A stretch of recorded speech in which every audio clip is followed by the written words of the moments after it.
All right, welcome back, guys. I'm Jake Ellenbogen. Today, we are going to be continuing the series. I read your comments before recording this, and okay, so no to Dresser win. Poor guy. Before we dive into it, be sure to like, subscribe, and comment. Also, be sure to follow me on all social media at JKBogan, and especially on Instagram. I am just kind of displaying a little bit more behind-the-scenes stuff, something that has been, asked for in the past, so if you want to keep following me in that regard, you can do so over on IG. JK Bogan is, of course, the name there. So, Kyren Williams, I got a lot to say. How do I keep this video under 20 minutes? That will be my goal in this one because Kyren Williams is the most underrated player in all of football right now. Okay, I don't care what anyone says. There's no one more underrated than Kyren Williams. You know how you know that? Because statistically last year, despite the fact he missed about 5 games, he was the second best running back in football behind only really Christian McCaffrey. The numbers back it up. What he was able to do, phenomenal season, 5 yards per carry, 12 touchdowns, 1,100 yards. He was fantastic, right?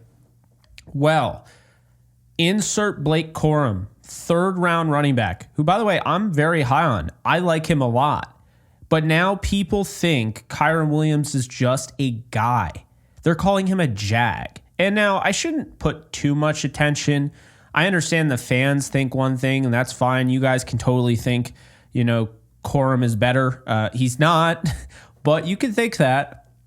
The fantasy football guys, they are having a field day because here's the reality, all right? And let me just, we'll get into my overall thoughts, Kyren Williams 2024, but I do want to point this out. We just watched Trevor Lawrence sign for $55 million a year, okay?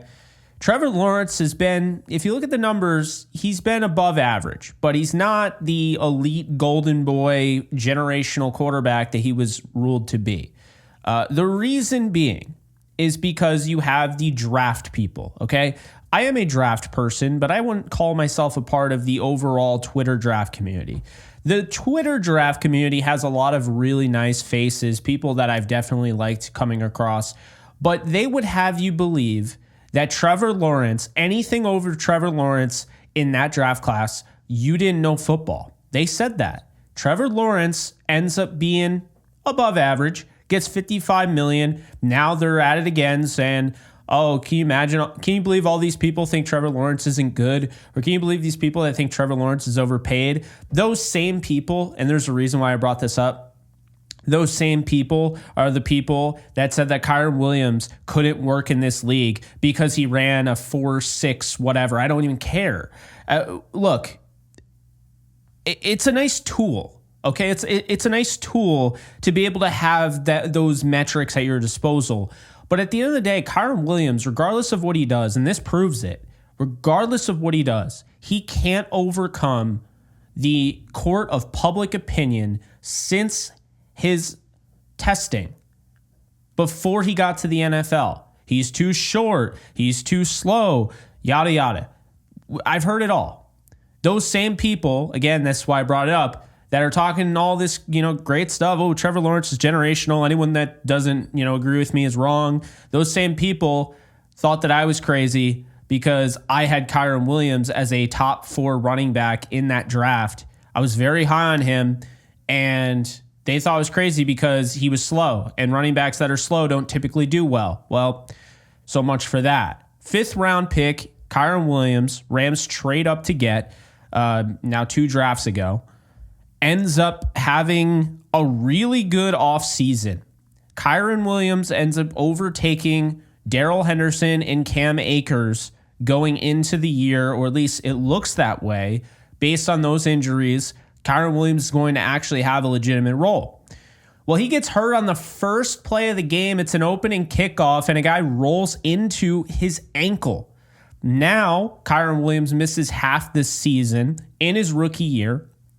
He's instantly dubbed as injury prone, which he never really experienced any injuries in college. Hate to break it to you, doesn't matter who you put out there, whether it's Saquon Barkley, Kyren Williams, Christian McCaffrey, or the most durable running back of all time. If you're not paying attention, okay, the play is dead, you're standing there, and a guy barrels into your ankle, I don't care if you're made out of vibranium, you are going to have some sort of injury. So for whatever reason, we like to clown on Kyren Williams for having that injury, but that was fluke. That was freak. That doesn't happen very often. So the reason I bring that up is because a lot of what Kyren Williams is, a lot of, who he is and why he gets so much flack for being a very productive running back is because of the injuries. It's because of the size. It's because Todd Gurley was a big 6'1", 220 back that ran a 4.4, and Kyren Williams doesn't do things the same way Todd Gurley did. And it's because guys like Christian McCaffrey are built and they're fast. And you see all these running backs, Saquon Barkley, okay? And, Kyren Williams doesn't really resemble any of that. He's not the prototypical 6-foot running back that's going to break every single tackle and then just shoot off like a cannon. No, he does things differently. He's slippery in space. He's good in pass pro, okay? He is more agile than given credit for, but he doesn't have the long speed to just take anything to the house, and that's okay. Most running backs really don't have the long speed that you're looking for. Well, that, Todd Gurley had in 2017 and 2018 before the injuries. So the reason I bring this all up is because Kyren Williams is dealing with something right now. He is, currently dealing with an injury. He is going to be ready for training camp, according to Sean McVay. And this is somebody who the Rams literally could not win without in the time that he missed. They won one game. Okay, they won one game. Kyren Williams not in the offense really changed the offense. This offense wasn't very good when Kyren Williams wasn't on the field. We always forget that because he's 5'9", $194, doesn't run fast, right? He's not blazing fast, so he doesn't stand out, and he's been hurt. So, look, going into 2024, I suspect Kyren Williams is going to have a very, very good season. I still think he goes over 1,000 yards. I still think he's utilized quite a bit. I am not worried about Blake Corum overtaking him for number one running back. And this is where fantasy football and real football, they disconnect. Because real football, when you're actually watching the film, and I don't mean any disrespect to fantasy, but this is just the reality. The real football is that Kyren Williams is going to be a valuable player. He just did some great things last year, and just because he doesn't have the metrics you're looking for does not mean that a guy in Blake Corum who has never had a snap in the NFL is going to instantly take over that job overnight. Okay? It's simply not going to happen. You have to understand that you can't on one hand say, well, this guy needs time, this guy needs to sit, this guy, but then all of a sudden the third round running back who's exciting and was really good in college, now he doesn't have any sort of learning curve. It's not true. It's not factual, okay? That is fantasy football talking. Real football would have you believe that while Blake Corum is collecting a lot of great reps, he's collecting a lot of great experience in the mini camps and, of course, OTAs, because right now I believe he is the number one running back when, Kyren Williams is out. While that matters, that's not everything. How many guys practice well and can't put it on the field? How many guys have had great camps, have been turning heads? We see that all the time. Oh, he's turning heads. But then, end of the day, he's not, what he needs to be. When push comes to shove during the NFL season, he's not what he needs to be. Okay, Mike Thomas is the first name that comes to mind. Mike Thomas with the Rams, really liked him coming out of college. This is somebody that they constantly sold us, oh, he's having a great camp. He's going to really do it this time. And I was high on him, and it never really showed up. And instead, because he had those great camps, it would push guys out, and guys wouldn't make the team because of what he did. Okay, so I'm not going to sit here and go gaga over OTAs and minicamp. Kyren Williams, what he did in pads, what he did on an NFL football field for the Rams showed he was the second best running back in football. I don't know why we even are considering doubting this guy. And for the people that are legitimately not even doubting him because of the injuries, but doubting him just in general, I don't know what you're doing. Okay, I don't like last year's season was really, really, really good. Could you imagine if he played more than 12 games in 2023? Imagine he played all 17. Okay, he has over 1,600 yards rushing. Are we still questioning Kyren Williams? No. Well, maybe we are. I don't know. So, look, the point I'm making here is be ready because Kyren Williams is a very good running back in this league. He didn't go anywhere. He's banged up. It's okay. He's not missing a single game based on what he's dealing with right now. Okay? So keep that in mind. He's going to be back for training camp.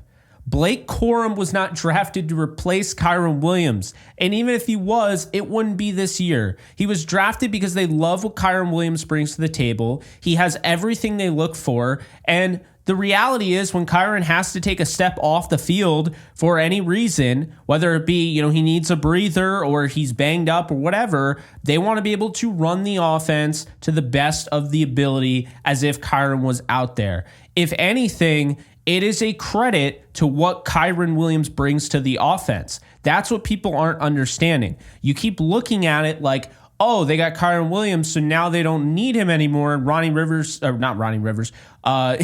Corum is going to take over, and that's just the end of it. Like, it's over. It's over for Kyren. No, they told you, okay? Texted Kyren. Kyren was fired up.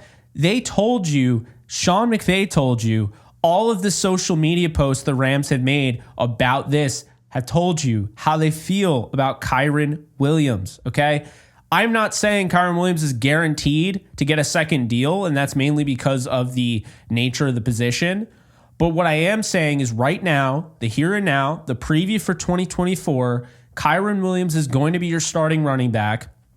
Blake Corum could end up being that change of pace guy that can come in, give Kyren a breather, and keep the offense the same instead of having to change things up because guys can't pass protect or guys can't do this or guys can't do that. Now you have somebody who's very similar to Kyren in that skill set. Okay, that's flattering. If you're Kyren Williams, you feel good. They literally wanted to draft a guy just like you because they love how much you contribute, how much you bring to the table, how much you add to the offense. And when you're not on the field, it is absolutely crippling. And they want to make sure that that's not going to be the case. So if he ever is not on the field, it won't be crippling because Blake Corum is very similar to Kyren Williams. So my thought process, last year's Pro Bowl running back, who is the second best running back right now, in my opinion, going into the season. I don't care what his fantasy value is. I don't care how it dips and everything and Blake Corum and all that. Kyren Williams is your starting running back. He is going to have a great year. They added a bunch of help, in my opinion. Going out and getting Colby Parkinson is going to help in the run game as well as the pass game, but it's going to help in the run game. Okay, it's another year of Davis Allen getting a chance to really develop as a run blocker. You go out and you get Jonah Jackson, who's a mauler. Alaric Jackson remains. You move Steve Avila to center, which I think adds more interior push. And then, of course, you bring back Kevin Dotson. You have Rob Havenstein, one of the best offensive lines in all of football.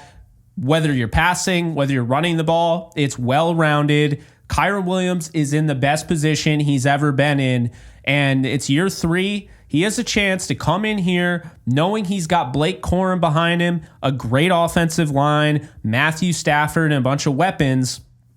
Do not be surprised if he has another huge season that's even better than last year, okay? The issue is he needs to stay healthy, and I get that. But there have also been some freak injuries, and I do think that's fair to point out. So in conclusion, I'm very excited and bullish on Kyren Williams in 2024. I'm curious what you guys think, though. Drop them in the comment section below. I'm Jake Ellenbogen. If you didn't know that, be sure to like, subscribe, and comment. Also, be sure to follow me on all social media, including Instagram at JKBogan. And I will see you guys in the next video. Take care, folks. Later. Do you love talking about the Rams, the NFL, or just want to be a part of a community?